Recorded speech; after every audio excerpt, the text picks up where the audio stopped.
کا سوال یہ وضو کرتے ہوئے بار بار دہرانا پڑتا ہے، وضو کرنے میں بہت دشواری ہوتی ہے۔ بسم اللہ کر کے ایک بار وضو کرنا ہے بس، اس کے بعد جو مرضی، وہ بندہ سب کو نہیں، جو معذور ہے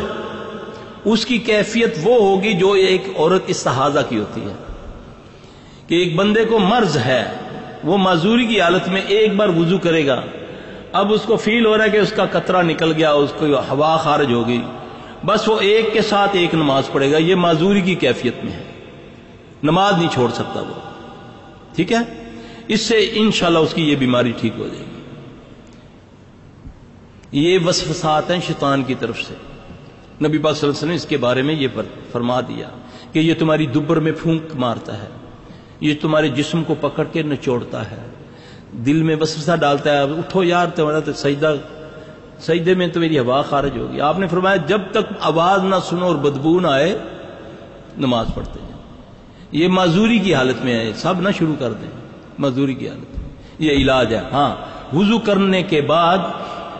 چلو میں چھینٹا لے پانی کا، بک میں پانی لے کر اپنے آسن پر، جو عورت ہے یا مرد ہے وہ مار لیا کرے، تو اس سے انشاءاللہ یہ بڑی جلدی یہ بیماری ٹھیک ہو جاتی ہے انشاءاللہ۔ یہ وضو میں طریقہ ہے، اللہ کے نبی صلی اللہ علیہ وسلم فرمایا جب جبرائیل نے مجھے وضو سکھایا نا تو اس نے چلو مارنے کا بھی کہا تھا، لیکن ہم بھول گئے ہیں، ہم نے یہ تو سیکھ لیا جس کا سنت سے ثابت نہیں ہے، یہ وضو میں ثابت نہیں ہے۔